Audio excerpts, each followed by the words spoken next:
We start with outline. History is okay. So the third one would be Laplace method. First one will be the saddle point.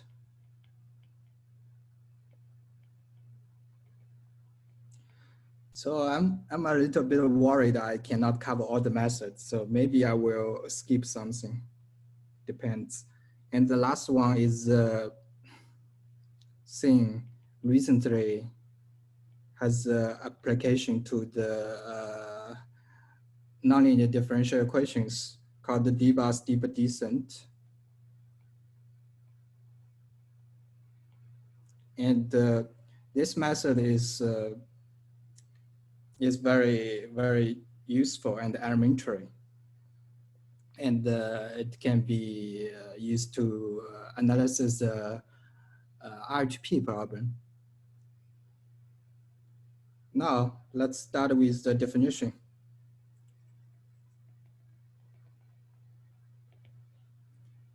First, I will introduce the Landau's symbol, which is big O, little o. So if we say F equal to big O G as, okay.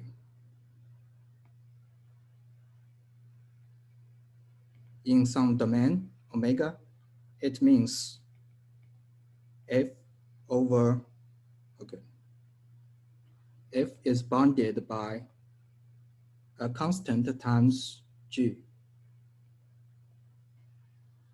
in this omega, right?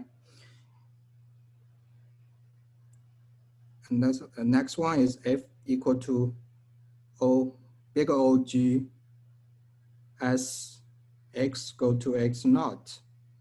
So it's a limiting, it's a limit if F is bounded by a constant in a neighborhood of X naught. Now, if F equal to little o G as X go to X naught, it means F, and also suppose G is not zero, so F over G will go to zero as X go to X naught.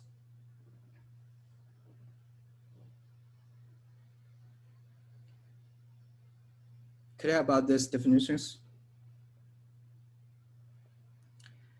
Now, the symbol, this symbol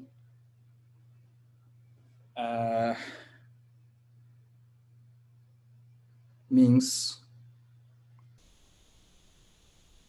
okay, so F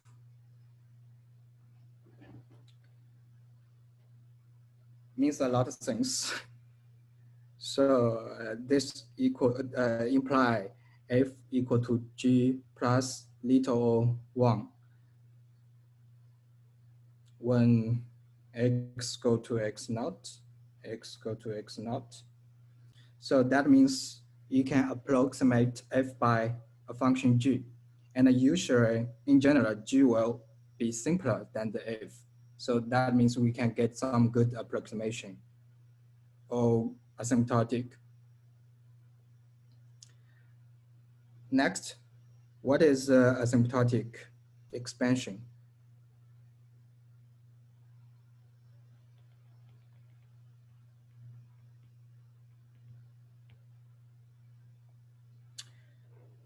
So we have a function and we want to find the asymptotic expansion for this function, right? We write, we try to find a series. So this is a formal series, and if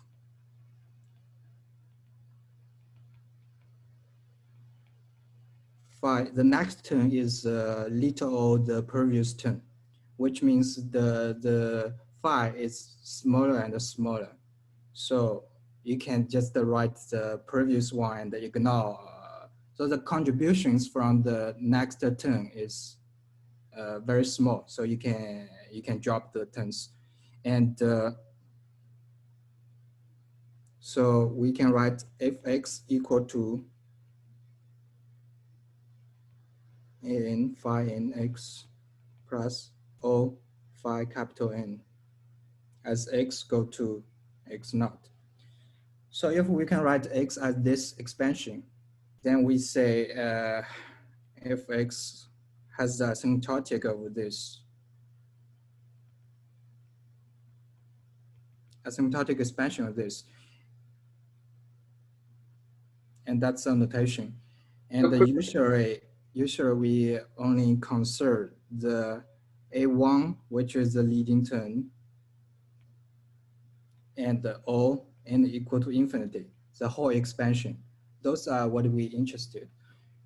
Your question? Yeah, so 1 is a comment. Should it be n plus 1? So a little o of phi of n plus 1, since you did it all the way up to the nth term. Let me see. Yes. No, that's right. It's little n or capital. Yeah, okay, O of capital. Okay, so sorry, yes, okay, I agree. Yeah.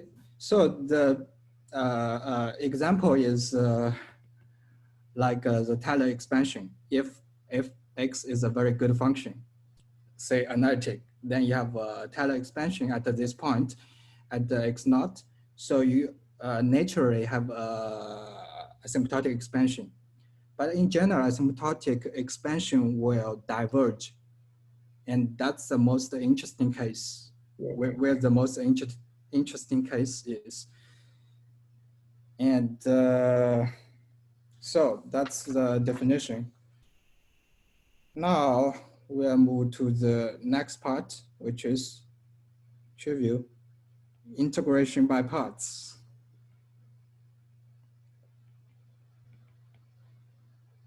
And all the methods will be discussed through some examples. So the example here for integral by parts is this one.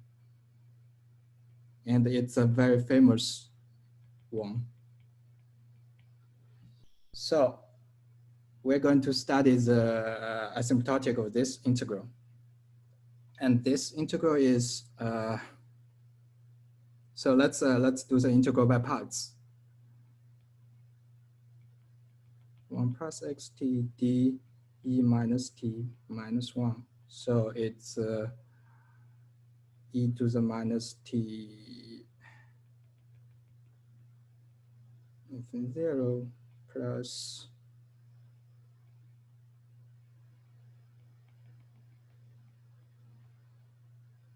minus e to the minus t dt. And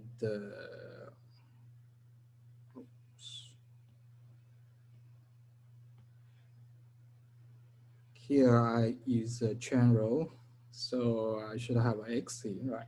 Yeah. So that's first integral by parts. And this one, you got 1 over x, right? No. It's 0, you got a 1, So the next one is x, and you got an integral like e to the minus t. So you can repeat, because you can always move the exponential to the different, do the check like before. And after you do n times, you have got a series like this.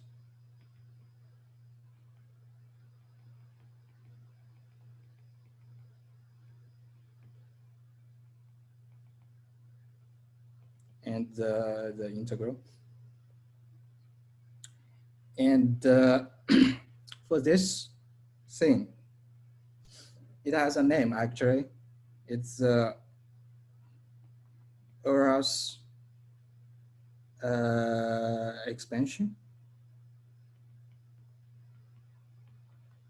And you will say this series is diverging everywhere except zero, which is not good in some sense. But a good news is when you want to sum up all the series, you end up with an integral. And this integral is well defined. It's analytic in if you cut off the negative real line. So this is it's very interesting because somehow you can sum up the divergence theory, and it's actually represented by an integral. It sounds like other way using the asymptotic. So that's the integral by parts, and it's just like the name. It's very simple and straightforward.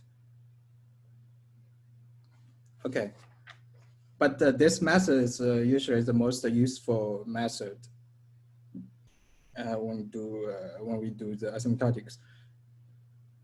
So next one is Laplace method, and this method is we are going to our the famous example about Stirling's formula. So let's start with the gamma function. So gamma t plus 1 is xt e to the minus x dx. Also, this type of integral has a name, is called Euler's integral of second kind. So it seems like Euler initial order problems. Now, of course, we can try integration by parts for this one, but I didn't do it. Maybe you will get the same result. But here we're going to use the Laplace method. So let's, eventually we will study the behavior when t go to infinity, and we will got this asymptotic, which is t to the t's power, e to the minus t, and the square root of 2 pi t, which is the famous Stirling's formula. So we will eventually derive this formula. And for Laplace method, let's start with a more general setting. So consider fx equal to minus xt phi t dt. So this is actually the Laplace transform, and it's very useful when you solve ordinary differential equation. And that's the Laplace transform of this phi. But instead of this thing, we can consider even more general thing, which is this e to the t to the hx dt. And all they are equivalent, I should say, because by the same trick, you can write phi as e to the log phi. But here you should be very careful, since logarithm will bring some troubles when you have multiple value. And we're not going to talk about this in this talk in that detail. So now, and we will restrict to a simple situation where h0 is 0, h prime 0 is 0. So the endpoint is, this endpoint 0 is also a stationary point, a saddle point, with the first derivative vanish, and the second derivative h prime prime 0 is less than 0. Do you want t of h of x, or t times h of x, or x times h of t?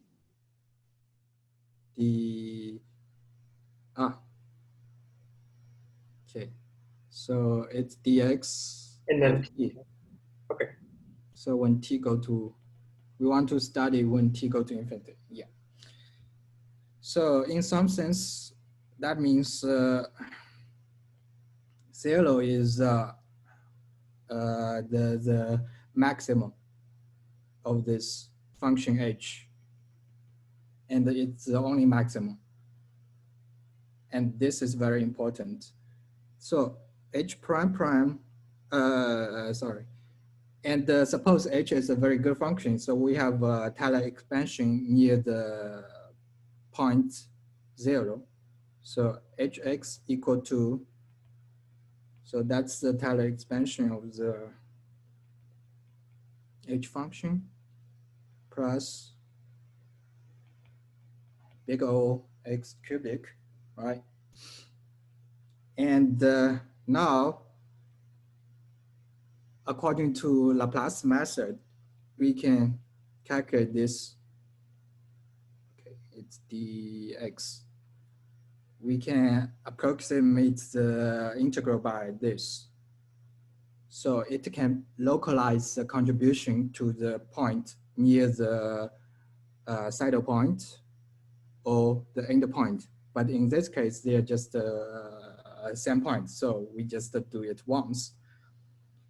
And in general, you need to study both the end point and the saddle point. And this, we got plus t o x cubic dx, all right? Now this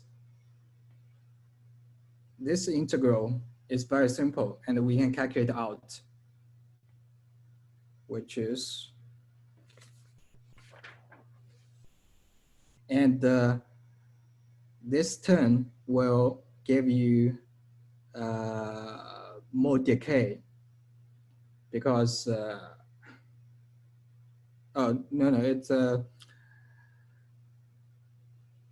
it can be dropped because the major contribution comes from the x square when x very small. So this x cubic compared to x squared is very small, near 0.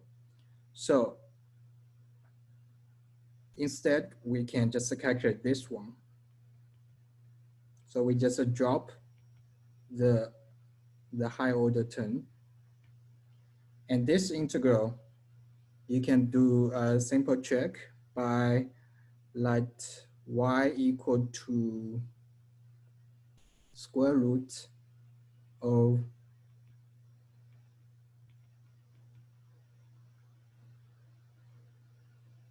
x with I here. Again, here, something you need to be careful,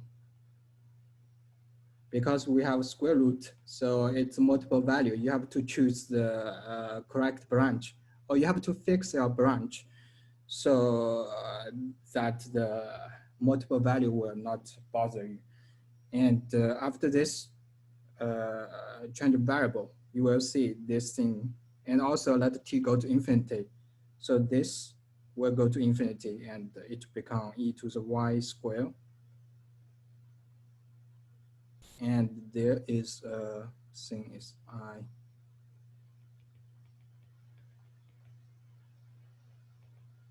dy. And this is,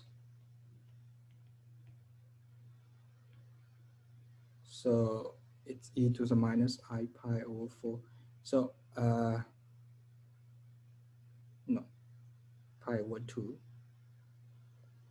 And the square root 2 over,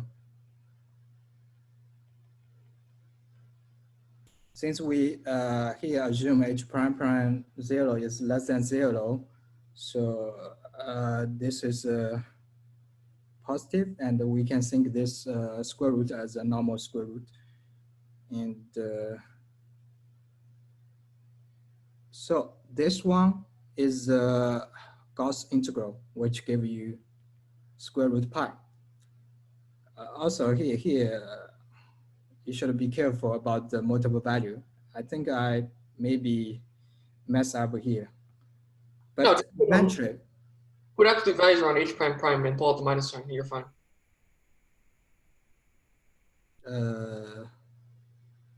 yeah, so eventually you will get something like,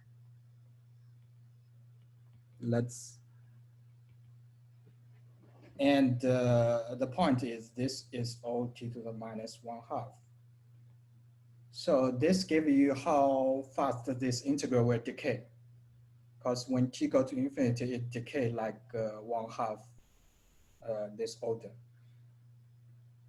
And this is the leading term. And usually for many cases in reality, we can only carry out the leading term.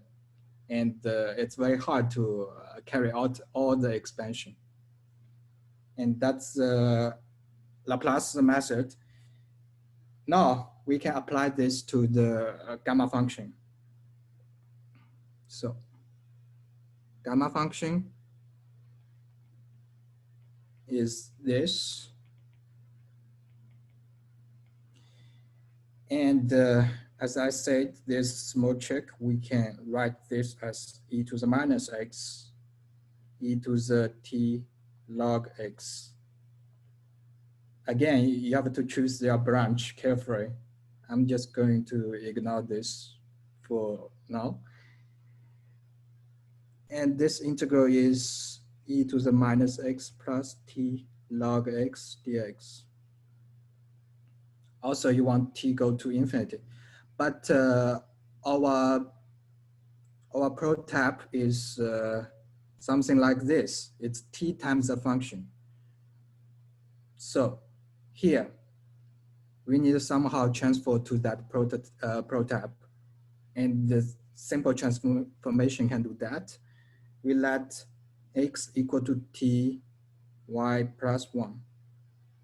So up to this variable change, we have this integral become minus 1 to infinity, e to the minus t, y plus 1 plus t log t, y plus 1.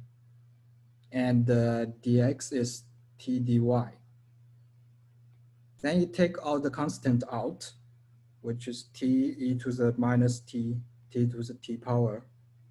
And the integral you left is e t to the log y plus 1 minus y dy. And this is our h. And you can check that h0 is 0, h prime 0 is 0, h double prime 0 is -1. So it's perfect satisfied, and the asymptotic is given by e to the minus t, t to the t, and 2 pi t. So this is this is a Stirling's formula.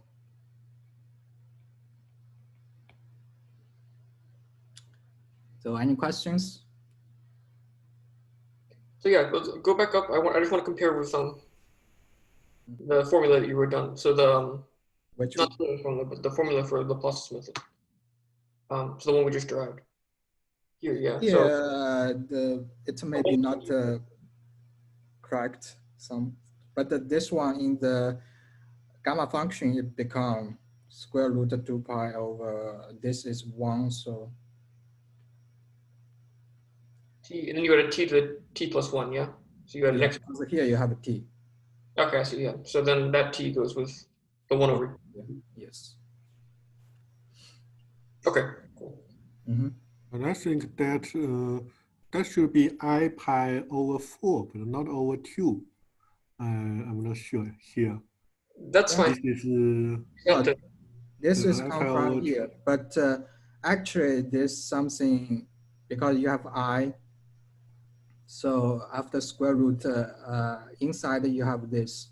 Yes. But I didn't write because here you have to write more carefully. But That's not the point. I see. I know where it is, because in your integral there's no I there.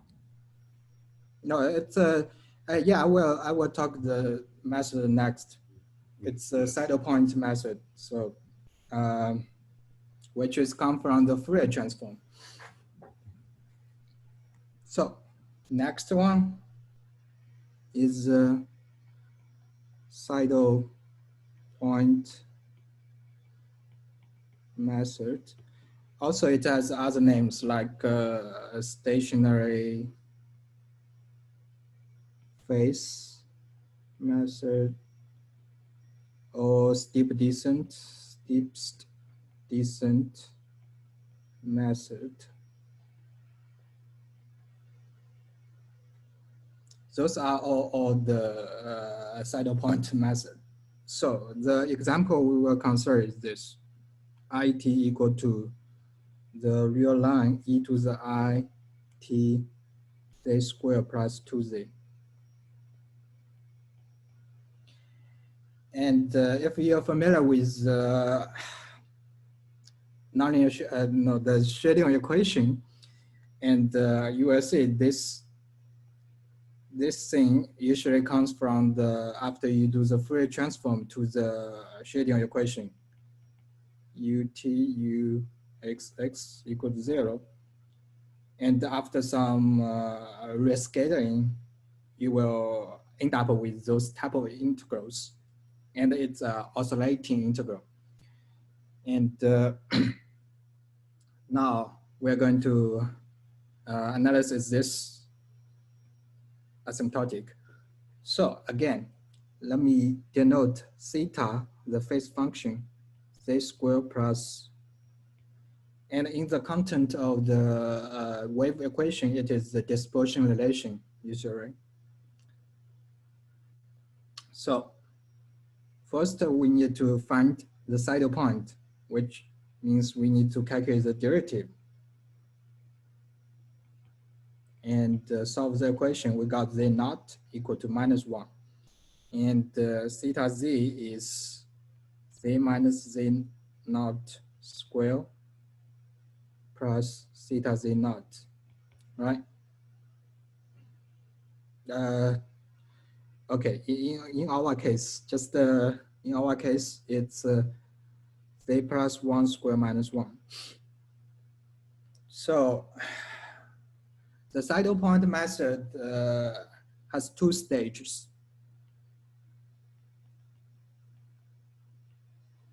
First, you need to find a path. So you can deform this path, because on this real line, this integral is oscillating and it's not easy to calculate. So we need to find a path where the oscillating is not that, there's no more oscillating in that new path. Second is, of course, computing. But the difficult one is always how to find a path. In this path is usually called the steepest descent path. And so about deformation and path, we will use the Cauchy theorem. So let's talk about how we can deform a path. So suppose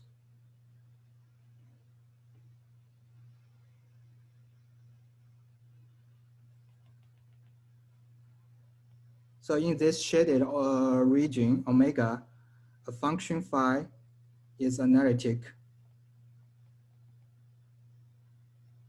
Then Cauchy theorem tells us integral from a, b, phi.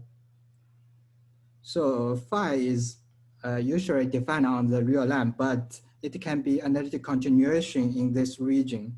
So phi x dx equal to integral of this sigma.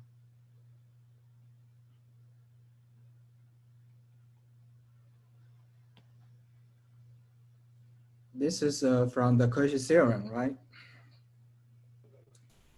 And that's the idea. So as long as the region, you can do the analytic continuation, you can deform the contour and the integral is same. So the next idea, so here is idea 1. Idea 2. The method tells us that the major contribution comes from saddle points. And that's the whole idea of this method.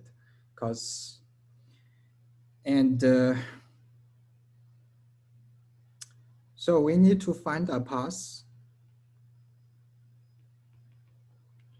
which will cross the saddle point.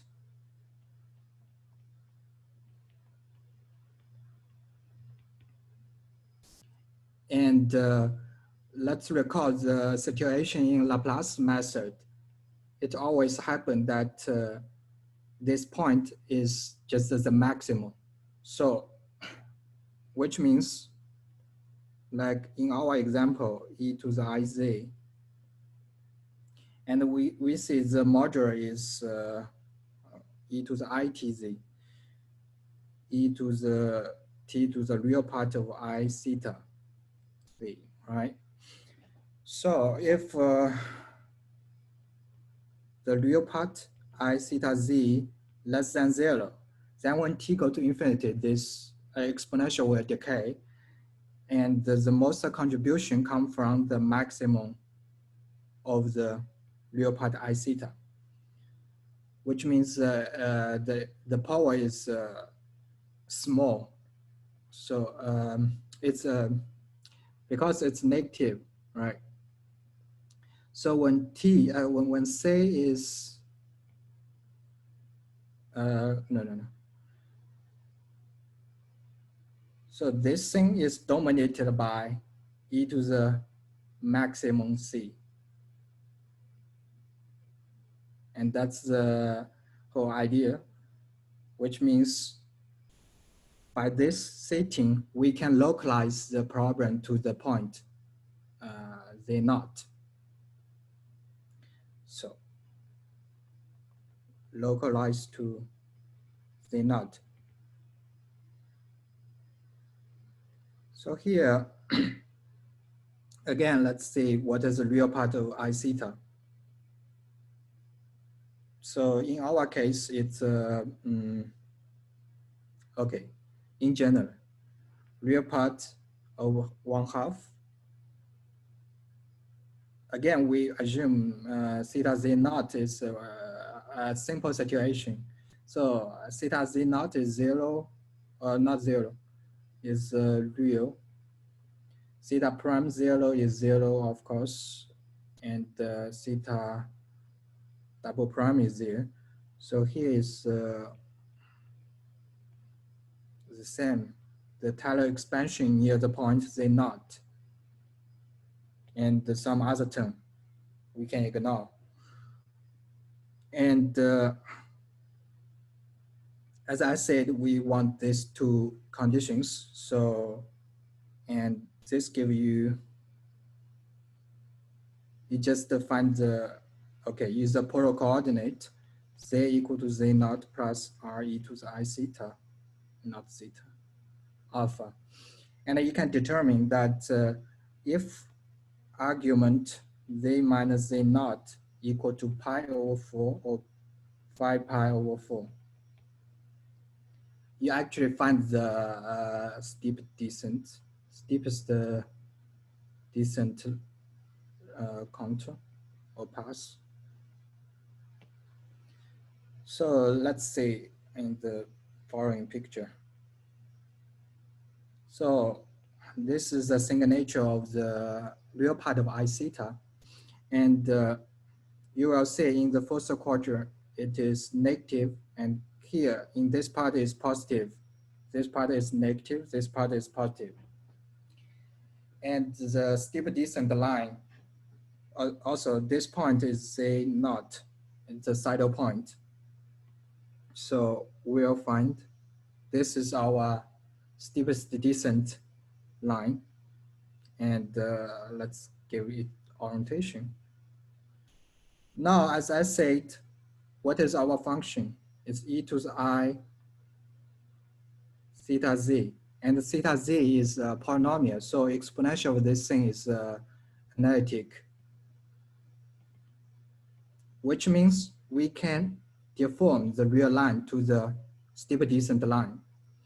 And that means the integral e to the I t theta z dz equal to the integral from minus infinity e to the I pi over 4 e to the I pi over 4 e to the I t theta z dz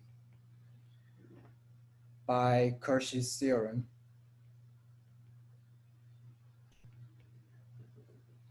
And this integral now has good property because it's no longer oscillating. This one is oscillating, but this one is not oscillating. And we can easily compute this integral. So first you need to change the variable, of course. Let z be z naught plus x e to the I pi over 4. After this change variable, you got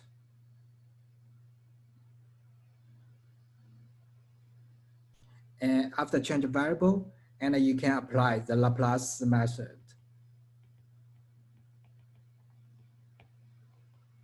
You will end up with this thing, IT. So basically you use a Taylor expansion here for the phase function theta z and e to the this, and here the integral becomes e to the minus tx squared e to the I pi over 4. And this e to I pi over 4 is come from this one. Now, this integral is easy to compute, and we finally have e to the I t theta z naught e to the I pi over 4 t to the minus 1/2 square root pi. Also here you do a simple check, which means y equal to a change of variable. So y equal to t square root of tx. And you will change this integral to a Gaussian integral. And this is asymptotic for the asymptotic for the integral given at the beginning. So any questions so far? So the technique here, just to understand or to summarize, was you took, you have a contour which was along the real line, but the saddle point may be either not on the real line or the direction that of steepest descent is not aligned with the contour. So you essentially use the fact that the integrand is analytic to move the contour to where you want it. Yes. Apply what you had before. The key fact is we require theta be analytic. So the exponential of that thing is also analytic. So you can do the deformation easily. Yeah, okay. And the next method, the d-bar steep descent, will overcome this disadvantage. We can only require some low regularity. So also from the asymptotic, we will see the function behave like this. So it's oscillating because this term is oscillating and this term is decay. So it will behave like this. And this can describe the phenomena. Okay, we have 10 minutes. So last method, d-bar steep descent.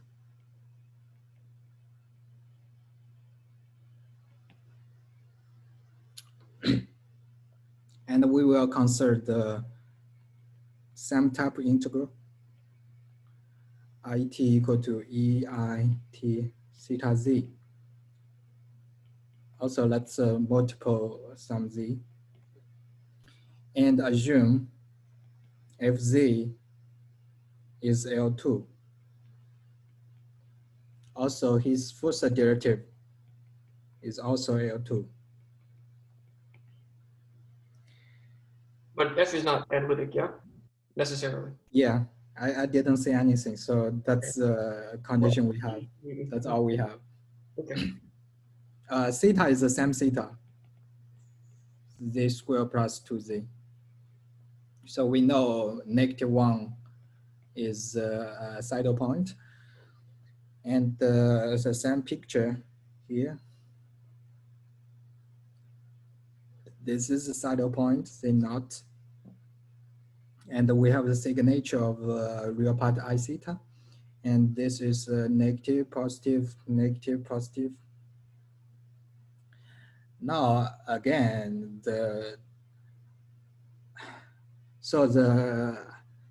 you just from the phase function, you can determine the steep descent line. So this is like the previous one. But now, since F is no longer analytic, you can not just simply deform the real line to this line, because we no longer have the Cauchy theorem. So here comes the idea of this method. We introduce a new function, we try to extend Fz, because Fz now is defined on the real line. We want to extend this function to the whole complex plane. So let Ez become K alpha, Fz plus 1 minus K alpha, F Z naught. So basically we are interpreting the function between real line and the counter, the new counter. What is K alpha? Or you have, Yes, I will explain. So alpha is, suppose you have a z here. Alpha is the argument of z minus z naught, right? And K alpha is a function, like a partition function, like we do to a standard technique. So when alpha equal to, it should match the real line. So alpha equal to 0 or pi. So which means here or here, the K is 1. And if it's on the counter, which is pi over 4 or 5 pi over 4, then it's 0. Then we can easily check that Ez is equal to Fz on the real line. And Ez is a constant function on the new counter, which is the function, the value at the saddle point. Now, so one more question. Yes. Mm-hmm. So K alpha interpolates between the two, yeah? Yes. K alpha is like it's a continuous function with those values at the endpoints, yeah? Oh, yes. Okay. So K alpha, you can choose whatever function you want. Just be bounded and smooth. Okay. Good. Or even analytic. We can do that because there's too many freedom for that function. And a typical example for this case is cosine 2 alpha. So you will see this satisfy whole thing. Okay. Oh, one more thing. Here it's not z, it's real part z. Yes. This is but the idea is same because on the real line, so everything matches, right? And we can easily check Ez is at least say 1 on the, at least on this region, omega 1, omega 2, because F is say 1 and K is smooth. So this one is okay. It's a say 1 function. So eventually it's at least a say 1. So we will recall a formula, Stokes formula, Stokes theorem.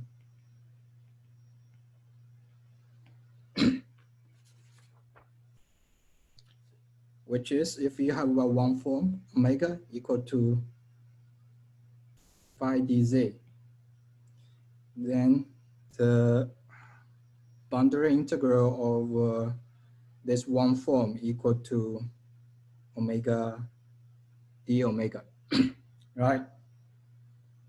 So what is d omega? If you assume this is d phi dz, and this give you d bar phi dz bar dz. So d bar is the standard d bar derivative, which is 1/2 d dx plus I dy. And it's easy to check that dz bar dz is 2I dA. A is the Lebesgue measure, Lebesgue area measure, dx dy. So the Stokes theorem you can write in this way. The boundary of phi z dz.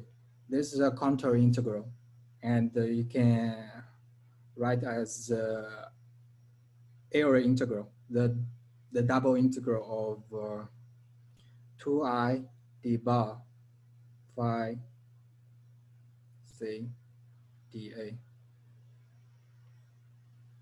So this is the whole idea how we deform the contour.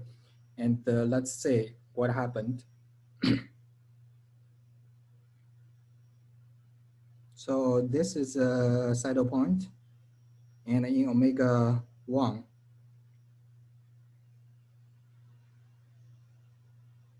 so let's orientate the contour like this. So this is sigma 1, sigma 2, sigma 3. So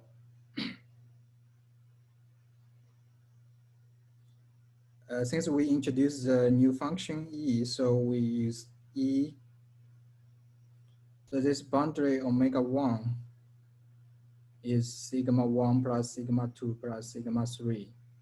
And Ez is defined on the whole region, so there's no problem. And the phase, so this integral become the boundary, the double integral, the 2I d bar of Ez it theta dz, right? So let's say what is the left-hand side, which is sigma 1 plus sigma 2 plus sigma 3 equal to this thing. Okay, so sigma 1 will give you z naught to infinity, not, but eventually will go to infinity, and this will give you the original function it zeta dz, right? Because the Ez is coincident with f on the real line. And this two, that's sigma 2 in this part, because we have real part e to the I theta is less than 0. So eventually it will go to 0. So it's gone. So this thing will go to 0. And this one is what? This one is the integral on the steep descent line, which is negative infinity e to the pi over 4I to z naught. And the function is e, z e to the it theta z.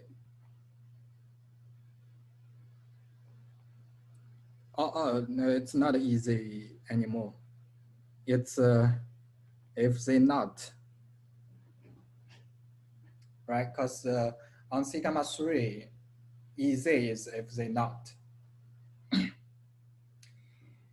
that means we can eventually, so you can do the same thing for the omega 2, this part. So eventually we got the original integral become, so you move the sigma 3 to the right hand side, it become, the orientation is, yes, so it's negative e to the, oh, here it's positive. If from that's, if from this side, yes. Pi over 4 over I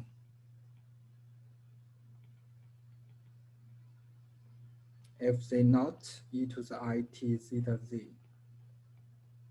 Again, this one is thing, the previous one we already calculated out by the saddle point method.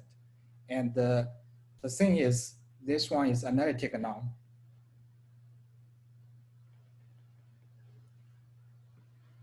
But don't forget this d bar thing. And this comes, this thing generates the arrows after the leading term. So d bar e to the it theta. So this will give you the leading behavior. And this will give you the arrow. And that's the idea of the d-bar steep descent. So that's it for all. Any questions? First of all, let's thank our speaker. Great interview.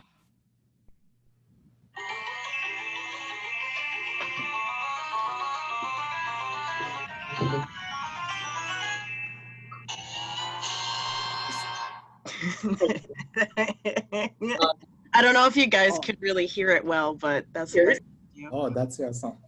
Okay. So any questions? I have one, but anyone else have a question before I do? Nah, nope. Not, so I'll ask my question then. So is there ever a case where the d-bar corrections actually become leading, so that they're actually dominant corrections? So for example, I don't know, maybe there's a case where the leading term in, if you consider maybe higher order saddle points, yeah? Mm-hmm. Maybe the first derivative vanishes, the second derivative vanishes, and so on and so forth. Do at some point the d-bar? No, it can't happen because they're always sub-leading? Yeah, because they both have the same exponential, and here you have a double integral. Yeah, okay, I see, yeah. And usually the double integral give you more decay if you do the calculation. Yeah, okay, I see. But like, here, we can write this as omega 2i. Since this exponential term is analytic, so we can take this out of the d-bar derivative. So most of the information you need to estimate this d-bar over this e function. yeah, okay. So I think we've talked about it before, and I probably still not an answer. But if you have additional regularities, say on, so more than just one derivative for e, say, or if f has more regularity, can you say anything? Yeah, that's actually my question.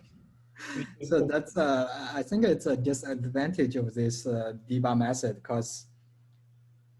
because you don't apply the integral by parts. So you cannot benefit from the more regularity of the function. But the saddle point method, you still can benefit. So in that sense, if the problem is a scalar problem, this d-bar method doesn't give you any good advantage or whatever. But when the situation is in the, say the function f is a matrix, then it will become very, very tedious if you play the saddle point. Because for a matrix, it's always hard to deform the counter, even you have a very good function. But in scalar case, debug method is just the idea. Okay. So, any other questions from anyone? If not, then let's thank our speaker one more time. Brady, you want to play the sound again? No, I closed it already, but yeah. Sorry. Let me stop recording really quick.